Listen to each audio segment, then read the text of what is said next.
ఇక తల్లిదండ్రులకు వచ్చేగల ఏ కళ్ళు అయితే మీరు కన్నారో ఈరోజు మీ పిల్లలు నెరవేర్చడం జరుగుతుంది.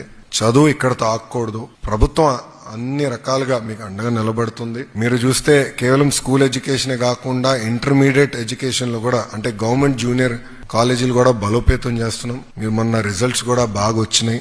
ఒక పక్కన అది చేస్తున్నాం. హైయర్ ఎడ్యుకేషన్ కి వచ్చేగల కూడా సంపూర్ణ ఫీ రీయింబర్స్మెంట్ విధానాన్ని మేము ముందరికి తీసుకెళ్తున్నాం. పీజీ ఫీ రీయింబర్స్మెంట్ కూడా గౌరవ ముఖ్యమంత్రి గారు గైడ్ లైన్స్ ఫామ్ చేయమని మాకు ఆదేశాలు జారీ చేశారు. అంటే ప్రభుత్వం అన్ని రకాలుగా మీ పిల్లలకి అండగా నిలబడుతుంది.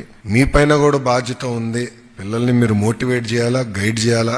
చాలా క్రిటికల్ ఏజ్ ఇప్పుడు వచ్చే 2 సంవత్సరాలు చాలా ఇంపార్టెంట్. సో ఆ గైడెన్స్ అనేది ఎప్పుడు మీరు ఉండాలని నేను మిమ్మల్ని అందరినీ కోరుకుంటున్నా. ఇక్కడ ఉన్న పిల్లలందరూ కూడా మీరు కేవలం స్టూడెంట్స్ కాదు, మీరందరూ ఈరోజు స్టోరీ టెల్లర్స్. మీరు వెళ్ళాలి. మీరు మీ స్పియర్ ఆఫ్ ఇన్ఫ్లుయెన్స్ లో మీరు మాట్లాడాలి. మీకు ఏదైతే డ్రీమ్ వాల్ చూసా, గ్రాటిట్యూడ్ వాల్ చూసా, ఇవన్నీ మీరు మాట్లాడాలి.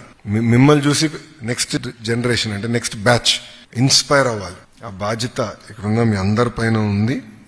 నేను మిమ్మల్ని అందరినీ ఒకటే కోరుతున్నా, ప్రభుత్వ విద్య అనేది ప్రైవేట్ కన్నా తక్కువ కాదనేది చెప్పాల్సిన అవసరం.